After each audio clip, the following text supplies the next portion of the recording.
మన deputy CM Pawan Kalyan గారి పాలన ఎలా అనిపిస్తుంది? నెంబర్ 1 అన్న. ఏం నచ్చిందండి? ఆయన ప్రతి ఒక్క అధికారుల మీద కానీ చెప్పే విధానంలో కానీ కలిసే విధానంలో కానీ ప్రజల్ని ఎలా మీట్ అవుతున్న పద్ధతిలో కానీ ఒక రాజకీయ నాయకుడికి ఏమి ఉండాలో ఆయన దగ్గర అన్నీ ఉన్నాయి. మళ్ళీ అందులో ఆయన సాలరీ తీసుకొని అని చెప్పేసి కూడా ఒక మాట చెప్పాడు. ఇలాంటి రాజకీయ నాయకుడిని ఎక్కడా చూడలేదు. ఇది నాకు తెలిసిన, అది నేను తెలంగాణ వాసిని. నేను అక్కడ చూడకపోయినా కొన్ని విషయాలు చూసి టీవీలో కానీ వార్తల్లో కానీ చూడడం వల్ల అతని గురించి బాగా తెలిసి వచ్చింది. చూస్తున్నాం మనం కళ్యాణ్ గారిని, అంటే డబ్బులు తీసుకోకున్నాడు, ఆయన సొంత డబ్బులే ప్రజలు ఖర్చు పెడుతున్నారు. ఎలా అనిపిస్తుంది అన్న? చాలా అరుదు అలాంటి వాళ్ళు దొరకడు. అప్పట్లో ఏదో మన తాతల తండ్రులప్పుడు పొట్టి శ్రీరాములు సంథింగ్ అతను రాజు. ఇప్పుడు మా దగ్గర ఖమ్మం దగ్గర నర్సయ్య అని అతను కూడా ఇప్పటికీ సైకిల్ మీదే ఉన్నాడు. 5 సార్లు ఎమ్మెల్యేగా గెలిచినా కూడా ఇప్పటికీ ఒక సైకిల్, ఒక చిన్న పూరి గుడిస. అలాంటి రాజకీయ నాయకుల్లో ముందు ఇప్పుడు నెక్స్ట్ వచ్చే వరుసలో ఉండేది మాత్రం పవన్ కళ్యాణ్ గారు. పవన్ కళ్యాణ్లో మీకు నచ్చే క్వాలిటీ ఏంటన్న? క్వాలిటీ ఇంతకుముందు ఉండేది కాదు, కొంచెం పొగరు అనుకున్నాం. కానీ ఇప్పుడున్న ఆయన విధానాన్ని చూసిన తర్వాత చాలా నేను అనుకున్నది చాలా తప్పు అని నేను నిర్ణయించుకున్నాను. అన్న, అదర్ రాజకీయ నాయకుడికి కళ్యాణ్ గారికి డిఫరెన్స్ ఏంటి? చాలా డిఫరెంట్ ఉంది. ఇలా జనాల దగ్గరికి వెళ్ళాలండి. ఎక్కడ పడితే అక్కడ ఆగి ఉన్న వినతి పత్రాలు కానీ బయట నిలబడ్డ కానీ ఏది చేసినా కానీ అధికారులు ఇప్పుడు ఏదైనా వినతి పత్రాలు అంటే అధికారులు పక్కకు తోసేస్తారు. అలా సీఎం పోతా అంటే కావచ్చు, లేకపోతే డిప్యూటీ సీఎం పోతా అంటే కావచ్చు.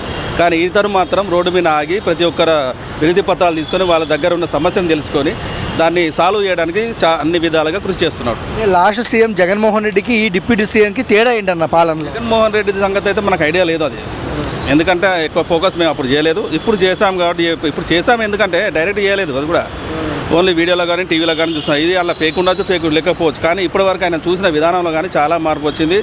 ఇంతకుముందు నాకు పొగరే ఉందనుకున్నాను తప్ప పొగరు కాదు. అతని పొగరులో కూడా ప్రేమ ఉన్నదని చెప్పేసి తర్వాత తెలిసి వచ్చింది. నిజాయితీకి మారిపోయారు అనుకోవచ్చా కళ్యాణ్ గారు? అనుకోవచ్చు. 100% నిబద్ధతతో పనిచేస్తున్నాడు. ఇది మాత్రం ఒప్పుకోవచ్చు. నాకు తెలిసి ఇప్పుడున్న రాజకీయాలలో 19 తెలంగాణ కావచ్చు, లేకపోతే ఆంధ్ర కావచ్చు, 99 కాదు 100కి 200% Pawan Kalyan is better deputy CM. ఇలానే బెస్ట్ పరిపాలన ఉంటే ఫ్యూచర్లో ఎలాంటి అధికారంలో ఉండొచ్చు ఆయన?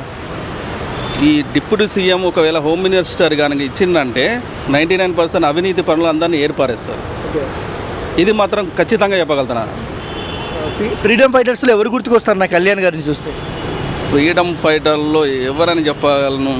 చాలామంది ఉన్నారు.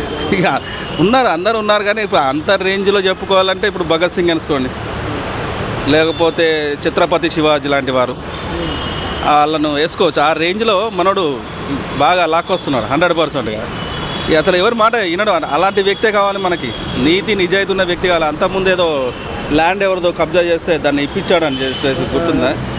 అలాంటి సీఎం కావాలి, డిప్యూటీ సీఎం. ఆయన సీఎం అంటున్నాను ఎందుకంటే నాకు సీఎం అంతే, వాళ్ళకి డిప్యూటీ సీఎం అని.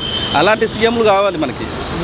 ఏదో వచ్చినా ఇంటికి వచ్చినా రిసీవ్ చేసుకోవడం చూసినా అంటే అది బాగుంది, చాలా 100% బాగుంది. ఇక్కడ పోతే అరే దెంగే, ఒక ఎమ్మెల్యే దగ్గర పోతే దెంగేరా పోయి అంటారు, రేపు రాపో, లేకపోతే మీటింగ్లో పోయి మాట్లాడుతుంటే తీసి పక్క దొబ్బేస్తారు అని నోరు మూపిపోయినా అంటారు. అలా కాదు, ఇతను చాలా డిఫరెంట్.